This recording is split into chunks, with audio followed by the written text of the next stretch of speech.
বিসমিল্লাহির রহমানির রহিম। সুপ্রিয় দর্শক বন্ধুরা, আসসালামু আলাইকুম। আশা করি সবাই ভালো আছেন, সুস্থ আছেন। আপনারা দেখছেন টেলস অফ রিয়েল লাইফ এবং আমি আপনাদের সাথে আছি নাহিয়া।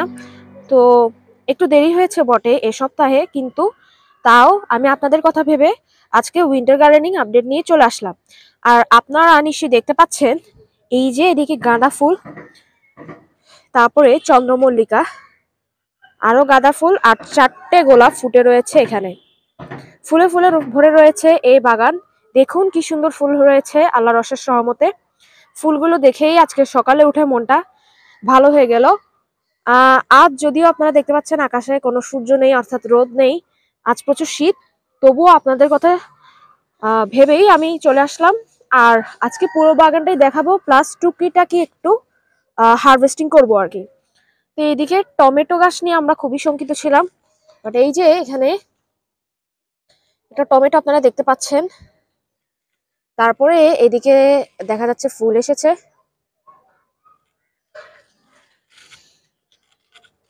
পুরো টমেটো গাছটাই দেখিয়ে দিই। এদিকেও ফুল এসেছে। আর তারপরে এদিকে লেবু গাছে দেখতে পাচ্ছেন ফুল, মাশাআল্লাহ।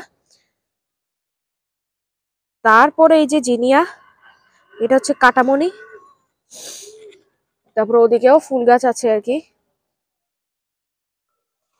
আচ্ছা, তারপরে এটা তো অ্যালোভেরা গাছ, এটা তো কাঠগোলাপ গাছ। এদিকেও অসংখ্য টমেটো ধরেছে। এই যে আমি আপনাদেরকে দেখাই, ছোট ছোট কিন্তু কিন্তু তাও ধরেছে আল্লাহর অশেষ রহমতে। আমরা এটা নিয়ে খুবই শঙ্কিত ছিলাম, আপনাদেরকে বলেও ছিলাম যে টমেটো আসছে না। তো এবারে ফাইনালি টমেটো দেখা পাওয়া গেল। আর তো বন্ধুগণ, এই টমেটো গাছের পাশেই কিন্তু আছে একটা বেগুন গাছ।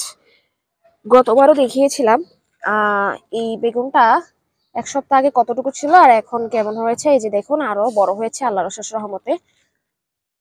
এইদিকেও এসেছে একটা, মাশাআল্লাহ। যারা এখনো আমার উইন্টার গার্ডেনিং এর যে লাস্ট ব্লগটা ওটা দেখেননি, আমি তাদের সুবিধার্থে স্ক্রিনে থাম্বনেলটা দেখিয়ে দেব, আপনারা সেটা চাইলে দেখে নিতে পারেন। এই আপনাদের এই ব্লগগুলো ধারাবাহিকভাবে দেখা উচিত, কারণ হচ্ছে এই উইন্টারের গার্ডেনিং যে আপডেট, অর্থাৎ প্রতি সপ্তাহে আমাদের বাগানের কি উন্নতি বা কি অবনতি হচ্ছে বা কি হচ্ছে, সেগুলো যাতে আপনারা ধারাবাহিকভাবে বুঝতে পারেন এবং নিজেরাও কিছু উৎসাহিত হতে পারেন। এবং প্রতিটা ব্লগে কিন্তু আমি কিছু গার্ডেনিং এর টিপস দেওয়ার চেষ্টা করি। আর এটা তো দেখছেন সেই ঐতিহ্যবাহী পেয়ারা গাছ। তারপরে এখানে আসি একটু, এই যে শিম গাছটা দেখতে পাচ্ছেন, এই যে এখানে নতুন শিমও আছে, পুরাতন যে গাছটা ওটাও আছে। এই শিম গাছটা থেকে আমরা এখনো পর্যন্ত 3বার হারভেস্ট করলাম, ঠিক আছে, 3বার শিম হারভেস্ট করেছি। এটার কারণ কি বা এটার উপায়টা কি? এইটার ট্রিক্সটা হচ্ছে এই যে আমি আপনাদেরকে দেখাই। এই যে যেই ডালটা আপনারা দেখতে পাচ্ছেন, এই ডালটা থেকে আপনাদের, এই ডালেই তো এই ফুলগুলো থেকে আপনাদের যে শিমগুলো বের হবে, এগুলো আপনারা হারভেস্ট করবেন, ঠিক আছে, কিন্তু এই ডালটা সহ হারভেস্ট করতে যাবেন না। এই ডালটা সহ হারভেস্ট করতে হলে কি, আপনি আগে যেরকম শিম পেয়েছেন এরকম কিন্তু শিম পাবেন না। হ্যাঁ, এই ডালটাতে কিন্তু আপনার আবার নতুন করে এরকম সুন্দর সুন্দর ফুল আসবে এবং এখান থেকেই কিন্তু আপনার আবার শিম ধরবে। তো এই জন্য বলতেছি, ডাল কখনোই হারভেস্ট করবেন না, এমনি শিমগুলো হারভেস্ট করে নিয়ে যাবেন। তো এখানে আমি আপনাদেরকে দেখাই, এখানে তো ছোট একটা শিম দেখা যাচ্ছে। তারপরে এইদিকেও একটা শিম দেখা যাচ্ছে, আমি যেতে পারছি না। এই যে এদিকে আমি আপনাদেরকে দেখাই, এই যে এই শিমটা। তারপরে এই যে এদিকেও ধরে রয়েছে শিম। তারপরে শিম গাছের নিচ দিয়ে একটু যাই, নিচ দিয়ে গেলে এদিকে এই যে বাঁধাকপি বাঁধতে শুরু করেছে, এটা বললাম, মাশাআল্লাহ। আর এই যে এখানে ফুলকপি দেখাই আপনাদেরকে, এই যে অল্প দেখা যাচ্ছে বাট যতটুকুই দেখা যাচ্ছে আল্লাহ গাছে হাজারো শুক্রিয়া, ফুলকপি। আর এই যে এদিকেও বাঁধাকপি বাঁধতে শুরু করেছে, বাঁধাকপি বাঁধাকপি। আর এই যে এদিকে মাশাআল্লাহ ফুটফুটে একটা ফুলকপি কিন্তু আমরা দেখতে পাচ্ছি, ঠিক আছে। আচ্ছা, এই যে এই যে শিম সাদাগুলো হচ্ছে নতুন গাছ লাগানো হয়েছে, আর বেগুনিগুলো হচ্ছে পুরাতন গাছ। এই বীজটা গত বছরও লাগানো হয়েছিল, তো সেই গত বছরের শিমের বীজগুলো শুকিয়েই কিন্তু এই বছর কিন্তু আবারও লাগানো হয়েছে, ঠিক আছে। আর যে সাদা শিমগুলো, এগুলো মূলত নতুন বীজ কেনা হয়েছে, এই জন্য ওটাকে আমি নাম দিয়েছি নতুন। আচ্ছা, তারপর একটু এদিকটা আসা যাক। আজকের ভিডিও ছেড়ে কোথাও পালানোর চেষ্টা করবেন না, কারণ আজকের ভিডিওটা যথাসম্ভব ইনফরমেটিভ হবে আর আপনাদের জন্য অনেক কিছু টিপস থাকবে। এই যে এটা হচ্ছে মরিচ গাছ। আমরা প্রতিদিনই মরিচ হারভেস্ট করি, যার কারণে আপনাদেরকে দেখানোর মতো তেমন কিছু থাকে না। এই যে এটা হচ্ছে পুদিনা। আর এই ড্রাগন গাছটা লম্বা হয়েছে।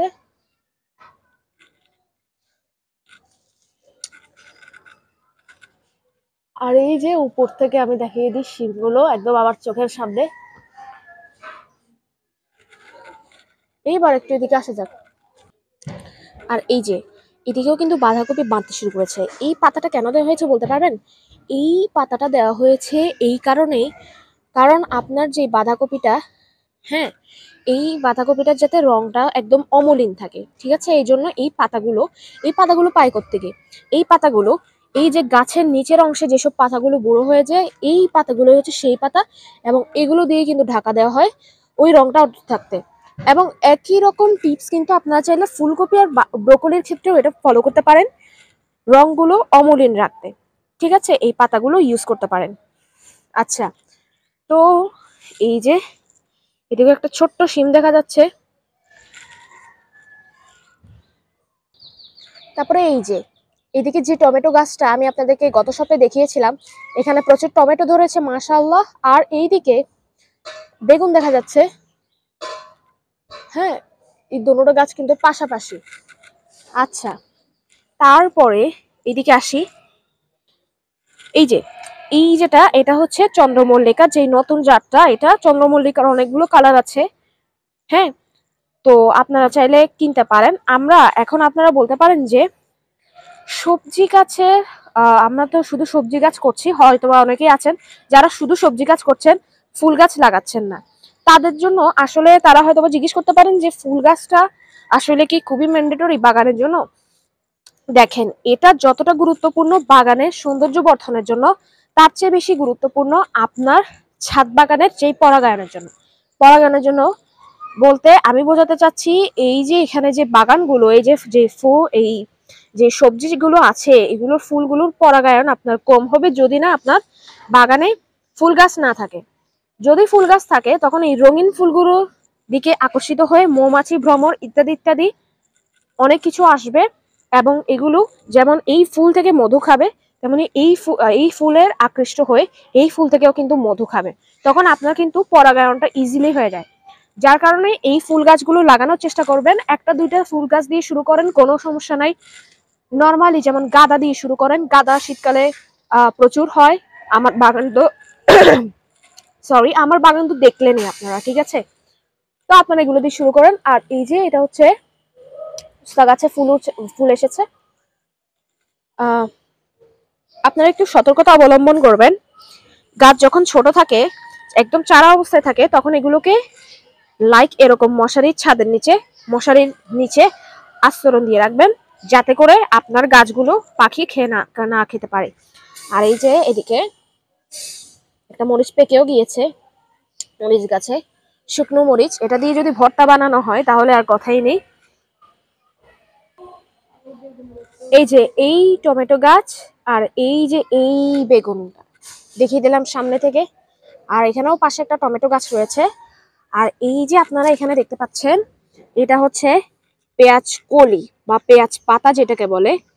এখানে হচ্ছে গাঁদা গাছ, আর এইদিকে একই সাথে লাগানো হয়েছে টমেটো গাছ। তারপরে আবার বাগানের অন্যদিকে যাই। আর এইদিকে হচ্ছে কয়েকটা ব্রোকলি গাছ। ব্রোকলির কিন্তু আপনার ফুলকপি আর বাঁধাকপির তুলনায় ব্রোকলির ফুল কিন্তু দেরিতে আসে, তো এটা নিয়ে চিন্তিত হবেন না যারা ব্রোকলি গাছ লাগিয়েছেন। আর আরেকটা কথা বলি, আপনারা যারা শীতকালে বাগান শুরু করছেন, বাঁধাকপি, ফুলকপি, ব্রোকলি কিন্তু মাস্ট, কারণ এগুলোই হচ্ছে শীতকালের মেইন তরকারি, এবং এগুলো ছাড়া আপনার বাগান জমে উঠবে না কখনোই, এটা মাথায় রাখবেন। আর এই যে এখানে চারা অবস্থায় এটা নতুন লাগানো হয়েছে মিষ্টি কুমড়া গাছ, ঠিক আছে। এই যে এদিকেও দেখা যাচ্ছে টমেটো গাছে ফুল এসেছে মাশাআল্লাহ।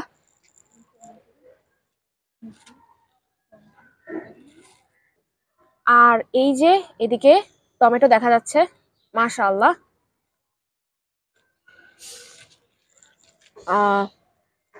এই দিকেও একটা টমেটো গাছ রয়েছে, এদিকেও টমেটোর ফুল দেখা যাচ্ছে। এই পালং শাকগুলো আরো বড় হয়েছে মাশাআল্লাহ এক সপ্তাহের মধ্যে। তারপরে এই যে চারা অবস্থার গাছগুলো দেখতে পাচ্ছেন, এগুলো হচ্ছে মূলোর শাক যেটাকে বলে। তারপরে এখানেও কিন্তু মূলোর শাক রয়েছে। আর এই যে পাতাটা দেখতে পাচ্ছেন, আপনাকে হাতে নিয়ে দেখাই, এটা হচ্ছে কিন্তু লেটুস গাছ, ঠিক আছে। আর এই যে লাল শাকের বীজ ফেলানো হয়েছে পাশেই। আপনারা সবগুলো একসাথে বসাতে পারেন, কোনো সমস্যা হবে না। এতে বড় হলে আস্তে আস্তে রিপোর্ট করে ফেলবেন। এখানে আছে ধনিয়া পাতা, ঠিক আছে। আর এই যে মরিচ গাছ চারা অবস্থায়।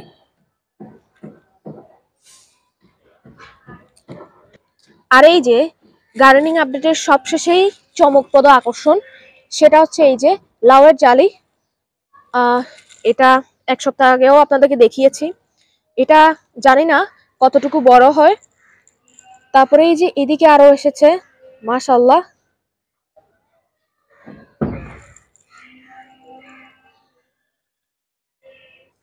তো বন্ধুগণ, পুরো বাগানটাই আপনাদেরকে দেখিয়ে দিলাম। এখন এবার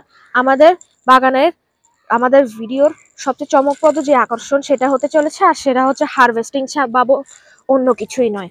এই যে বেগুনটা হারভেস্ট করা হবে, আর তার আগে কয়েকটা যেসব পাতা, এগুলো একটু কাটিং করে দিতে হবে, যাতে করে গাছটা আরো বেড়ে উঠতে পারে, ঝোপালো হয়ে উঠতে পারে। এটা কিন্তু করা খুবই জরুরি আপনার প্রচুর ফলন পেতে। আর মিক্সড খাবার তো আছেই। বেগুন চাষ কিন্তু খুবই সহজ, তাই বলছি বাগানে বেগুনটা রাখার চেষ্টা করবেন। এই যে এই বেগুনটা হারভেস্ট করে ফেললাম। এই যে, আর এই পাতাগুলো কিন্তু আপনারা বাকল হিসেবে ইউজ করতে পারেন, মানে সার হিসেবে আর কি। তরকারির বাকল যেভাবে ইউজ করে এভাবেই অনেকটা। তারপরে এই যে এখানে শিম হারভেস্ট করা হচ্ছে।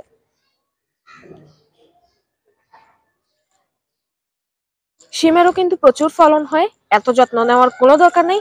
শিম গাছটাও রাখবেন। এই 2-3টা গাছ দিয়ে শুরু করুন আপনার ছাদ বাগান।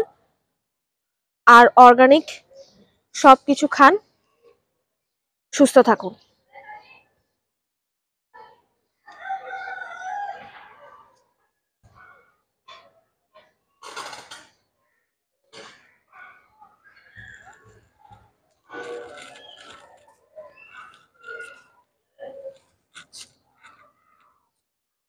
আর এই যে এখান থেকেও হারভেস্ট করা হচ্ছে। আপনারা নিজেরাই চোখে দেখতে পাচ্ছেন যে প্রচুর শিম হয়েছে মাশাআল্লাহ।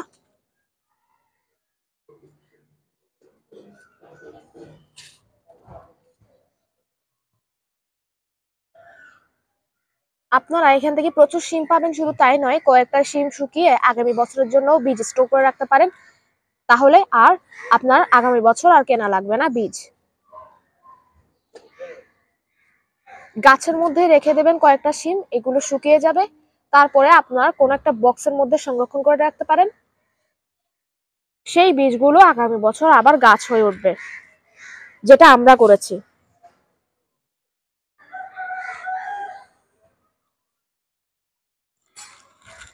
আর এই যে দেখুন, এই শিম গাছটা কত লম্বায় বেয়ে উঠছে।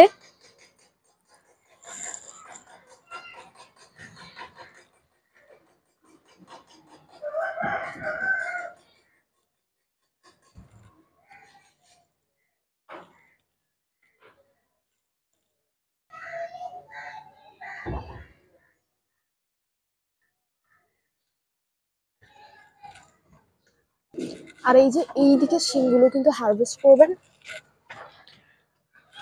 আর হ্যাঁ, আরেকটা টিপস দিয়ে দিই, সেটা হচ্ছে আপনার বাগানে পোকামাকড় থাকবে, এটাই স্বাভাবিক। তো পোকামাকড় রোধের জন্য এরকম একটা ফেরোমন টোপ দিয়ে দিতে পারেন।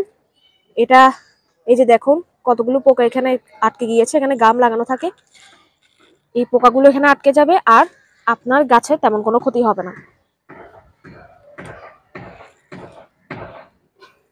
তারপরেও যদি মাঝে মধ্যে পোকার আক্রমণ দেখা দেয় সেক্ষেত্রে নিম অয়েল স্প্রে করে দিতে পারেন। আর এই যে এখান থেকে আমরা এখন হারভেস্ট করছি ধনিয়া পাতা। এই যে দেখুন অনেকগুলো হারভেস্ট হয়েছে মাশাআল্লাহ।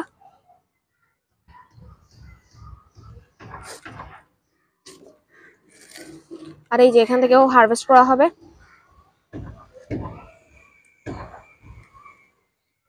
বাজারে এখন জিনিসপত্রের যা দাম, তাতে আমরা যদি ছাদ বাগান থেকেই সবকিছু করতে পারি তাহলে কিন্তু আর বাজারের যে খরচটা ওটা কিন্তু বেঁচে যায়। আর আপনারা অর্গানিক ফুডও খেতে পারেন। বাজারের যেই সবজিগুলো আমরা এগুলো টাকা দিয়ে কিনি ঠিক আছে, কিন্তু সেগুলো কিন্তু নন অর্গানিক।